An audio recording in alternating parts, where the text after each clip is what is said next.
मराठवाड्यासह पश्चिम महाराष्ट्रातला काही भाग तसंच उत्तर महाराष्ट्रातल्या काही भागात अतिवृष्टीनं पूरस्थिती उद्भवली आहे। विशेषतः मराठवाड्यात नुकसानीचं प्रमाण खूप जास्त आहे। त्यामुळे नुकसानग्रस्त शेतकऱ्यांची संपूर्ण भिस्त सरकारी मदत आणि पीक विम्यावर आहे। पण एका रुपयात पीक विमा योजना भ्रष्टाचारामुळे बंद पडल्यानं पीक विमा काढण्याचं प्रमाण यंदा सरासरीपेक्षा निम्म्यावर आलंय। याशिवाय पीक विम्याची भरपाई मिळण्याचे निकषही बदलण्यात आल्यानं नुकसानग्रस्त शेतकऱ्यांना नुकसानीच्या तुलनेत विम्यापोटी अपुरी मदत मिळण्याचा अंदाज तज्ञ वर्तवत आहेत।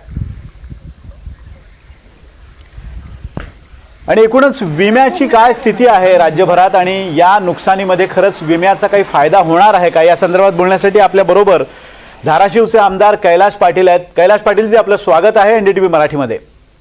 जय महाराष्ट्र। तुम्ही पीक विमा संदर्भात पुरेसा अभ्यास केलेला आहे, तुम्हाला पीक विम्यातल्या खाचाखोचा माहिती आहे, त्यामुळे या सगळ्या मराठवाड्यातल्या स्थितीमध्ये पीक विम्याचा काय फायदा होऊ शकतो या अनुषंगाने आपण ही चर्चा करणार आहोत। मला सुरुवातीला हे सांगा की पीक विमा, एका रुपयात पीक विमा ही योजना बंद झाल्यामुळे पीक विम्याचं प्रमाण घटलेलं आहे की त्याला इतर काही कारण आहेत? एक खरं तर सुरुवातीला मला सांगायचं की या सरकारनं निवडणुकीपूर्वी 1 रुपयात पीक विमा योजना आणली होती आणि निवडणूक झाल्यानंतर या सरकारची नियत बदलली। नियत बदलल्यामुळं त्यांनी 1 रुपयात समजा मागे त्यांनी कारण सांगितलं की पीक विमा योजनेत काही ठिकाणी भ्रष्टाचार झाला, काही ठिकाणी बोगस पीक विमे शेतकऱ्यांच्या नावावर सरकारी जमिनीवर भरले गेले आणि त्याचं कारण पुढे देऊन त्यांनी 1 रुपयात पीक विमा योजना आणि ऍड ऑन ट्रिगर जे होते, ऍड ऑन कव्हर होते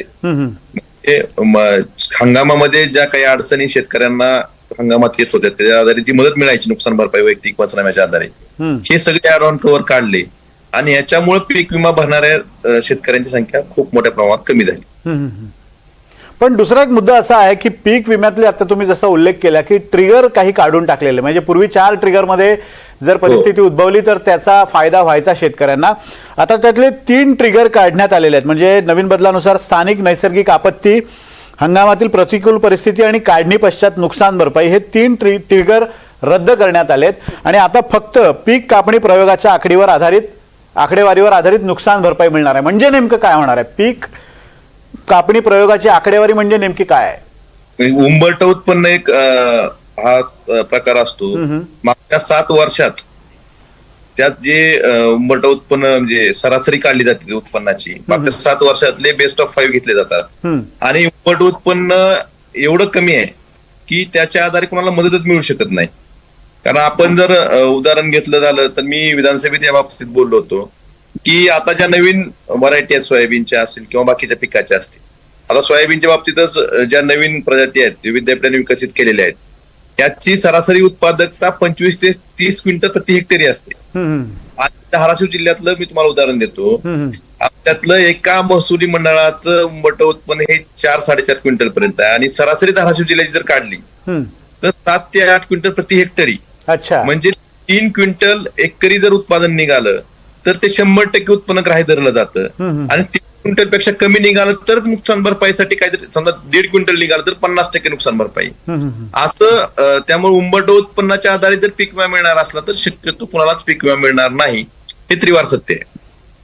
आता साधारणपणे शेतकऱ्यांनी म्हणजे जवळपास 39,37,000 म्हणजे जवळपास 40 लाख शेतकऱ्यांनी पीक विमा योजनेचा लाभ घेतलेला आहे किंवा पीक विमा भरलेला आहे। मराठवाड्यातली ही आत्ताची परिस्थिती पाहता काय शक्यता वाटते तुम्हाला, पुरेशी मदत या शेतकऱ्यांना मिळू शकेल का?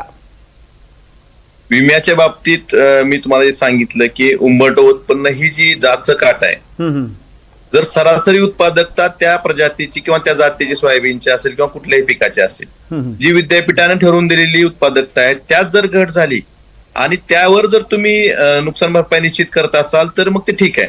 पण उंबरठा उत्पन्न आट लावल्यामुळं कुठलाही शेतकरी ह्यात शक्यतो बसणार नाही। मी तुम्हाला सांगितलं की 7 ते 8 क्विंटल प्रति हेक्टरी जर उत्पादकता असेल सोयाबीनची उंबरठा उत्पन्न आणि त्यात 3 क्विंटल जर सोयाबीन निघालं तर ते 100% उत्पादन गृहीत धरलं जाणार। मग एकरी 3 क्विंटल पेक्षा कमी सोयाबीन निघू शकत नाही। त्यामुळे ही या आधारे उंबरठा उत्पन्न ह्या निकषा आधारे मदत मिळण्याची शक्यता जवळपास नसल्यासारखी असं मला वाटतं। पण आता जर बघितलं एवढं मोठं नुकसान झालंय, पूर्ण शेती वाहून गेलेली आहे, सोयाबीनच्या पिकामध्ये शेंगकारपा असेल, फोडमाशी असेल, मूळकूज आहे, ह्या सगळ्या पिकांना ह्या रोगामुळं सोयाबीनची उत्पादकता खूप मोठ्या प्रमाणावर घटलेली आहे आणि 72 तासाच्या आत जे इंटिमेशन द्यायचे होते ते देता येत असते, तर वैयक्तिक पंचनामे झाले असते आणि वैयक्तिक पंचनामे झाल्यानंतर त्यांना मदत जी मिळायची शक्यता होती, जी तुटपुंजी का होईना, ती शक्यता सुद्धा आता ह्या नवीन निकषामुळे मावळलेली आहे. आता तुम्ही जो उल्लेख केला 72 तासांच्या आधी तुम्ही इंटिमेट करण्याची गरज असते, नेमका काय नियम आहे तो आणि त्याचा काय फटका बसू शकतो? तो नियम असा आहे की समजा आपल्या गावात किंवा आपल्या परिसरात महसूली मंडळात पाऊस झाला, अतिवृष्टी झाली आणि त्यात नुकसान झालं असं शेतकऱ्यांना वाटलं की तो वैयक्तिक त्या विमा कंपनीच्या पोर्टलवर जाऊन तो तक्रार नोंदवू शकतो. प्रत्येक शेतकऱ्याचे विमा कंपनीचे प्रतिनिधी येऊन पंचनामे करतात आणि त्या पंचनाम्या आधारे मदत मिळते. ही आजपर्यंत आलेली प्रचलित पद्धत होती. परंतु यावर्षी सरकारनं या योजनेतला भ्रष्टाचार बंद करायच्या या नावाखाली यांनी त्या विमा कंपन्यांचं भलं केलंय. त्यात समजा जर भ्रष्टाचार होत असता किंवा काही चुकीच्या गोष्टी असतात तर त्या सुधारणा करणं गरजेचं होतं. ती सिस्टीम सुद्धा गरजेचं होतं, ना की ₹1 पीक विमा बंद करणे किंवा ऍड ऑन कव्हर जे 4 कव्हर होते ट्रिगर ते काढून सरकारनं त्या नावाखाली केलेली ही शेतकऱ्यांची फसवणूक आहे. अजून एक मुद्दा असा आहे की पीक पेरणीपासून ते काढणीपर्यंतच्या कालावधीपर्यंत वीज कोसळणे, गारपीट, वादळ, चक्रीवादळ म्हणजे साधारणतः नैसर्गिक आपत्ती, कीड किंवा रोग यामुळे उत्पादनात होणारी घट विचारात घेतली जाणार आहे. आत्ताची जी परिस्थिती आहे म्हणजे मराठवाड्यातली साधारणतः जवळपास सगळ्याच जिल्ह्यांमध्ये तीच परिस्थिती आहे की पूरस्थिती निर्माण झालेली आहे आणि मोठ्या प्रमाणावर जवळपास 70 लाख हेक्टर क्षेत्रावर फटका बसलेला आहे. अशा वेळेला पीक विम्याची काय तुम्हाला स्थिती वाटते? कशा पद्धतीने शेतकऱ्यांना मदत मिळू शकते आणि काय केलं पाहिजे शेतकऱ्यांनी? सांगितलं, जर हे ट्रिगर असते मागच्या वर्षीप्रमाणे जर हे ट्रिगर चालू असते किंवा हे ट्रिगरद्वारे नुकसान भरपाई कळवायची पद्धत चालू असती तर निश्चितच काहीतरी मदत शेतकऱ्यांना मिळू शकली असती. पण हे 4 ट्रिगर काढल्यामुळे आज काही शेतकऱ्याला हे जे आता एवढा मोठा अतिवृष्टी झाली तरी शेतकरी कळवू शकत नाहीत किंवा त्याच्या आधारे शेतकऱ्यांच्या शेतीचे पंचनामे होऊ शकत नाहीत.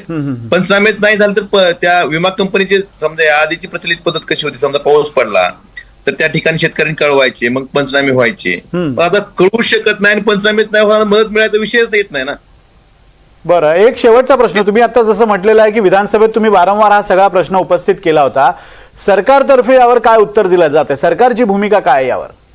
सरकार, तुम्हाला मी तेच सांगितलं, सरकार फक्त या पीक विमा योजनेत भ्रष्टाचार झालाय त्या नावाखाली हे कंपन्यांचं भलं करतंय. कारण मी धाराशिव जिल्ह्याच्या बाबतीत तुम्हाला सांगतो, आजपर्यंत जी काही तुटपुंजी मदत मिळाली धाराशिव जिल्ह्याला, ही मदत 0.30% फक्त पीक कापणी प्रयोग आधारे मिळालेली आहे. बाकी सगळी मदत हे ट्रिगर जे होते या ट्रिगरनी जे पंचनामे झाले होते त्याच्या आधारेच मिळाली होती. आणि सरकारनं यात परत दुसऱ्या बाजूनं शेतकऱ्यांना कसं मारलंय, एवढं नुकसान होऊन सुद्धा निवडणुकीच्या आधी या सरकारनं घोषणा केली होती की आम्ही 3 हेक्टर पर्यंतची मदत देऊ शेतकऱ्यांना. 13,600 प्रमाणे मदत दिली होती निवडणुकीच्या आधी. आणि मग असं काय झालं की ती मदत कमी करून 13,600 ची 8,500 वर आणली. मला तुम्हाला सांगायचं की 8,500 प्रति हेक्टरी म्हणजे एकरी ₹34 शेतकऱ्यांना मदत मिळू शकते. 1 एकर सोयाबीन काढणीचा खर्च प्रति एकर ₹6,000 शेतकऱ्यांना मजुरांना द्यावे लागतात. एक ताडपत्री म्हणजे सोयाबीन झाकण्यासाठी किंवा त्यावर सोयाबीन रचण्यासाठी ती ₹4,000 येते. म्हणजे तुमच्या मळ्यातून शेतकरी एक ताडपत्री सुद्धा घेऊ शकत नाही किंवा 1 एकर तर सोयाबीन त्याच्या खर्च सुद्धा निघत नाही. आणि ही शेतकऱ्यांना मदत पुरेशी होईल का हे सरकारने विचार करणं गरजेचं आहे. आणि माझं एवढंच म्हणणं आहे की एवढा मोठ्या प्रमाणात अतिवृष्टी झालेली आहे, शेतकऱ्यांकडे ना शेतात काय उरलेलं आहे ना घरात काय उरलेलं आहे, शेतकरी फक्त स्वतः एकटा उरलेला आहे. त्यामुळे ह्या शेतकऱ्याला जर आत्महत्यापासून रोखायचं असेल, थांबवायचं असेल तर ज्याप्रमाणे विधानसभा 19च्या निवडणुकीच्या आधी कोल्हापूर सांगलीला पूर आला होता त्यावेळेस पहिली मदत दिली होती. आणि दुसरं जे सरकारनं सांगितलं होतं की आम्ही 7/12 कोरा करू सरकारच्या वतीनं, हे आश्वासन आता पाळलं तरच शेतकऱ्यांच्या आत्महत्या थांबतील, ना तर शेतकरी पूर्णपणे कोलमडून गेलेला असं मला वाटतं. अगदी कैलाश पाटीलजी, धन्यवाद. तुम्ही आमच्याशी चर्चा केलीत आणि पीक विम्यासंदर्भातला हा विषय सोप्या भाषेत समजावून सांगितला. थोडक्यात सांगायचं झालं तर जे तांत्रिक बदल करण्यात आलेले आहेत नियमांमध्ये, निकषांमध्ये, त्या आधारे पीक विम्याची फारशी अपेक्षा शेतकऱ्यांना यासारख्या नैसर्गिक आपत्तीत सुद्धा धरता येणार नाही. त्यामुळे पूर्णतः शेतकरी आता सरकारी मदतीवर अवलंबून असेल आणि सरकार किती मदत करणार ते पाहणं महत्त्वाचं असणार आहे.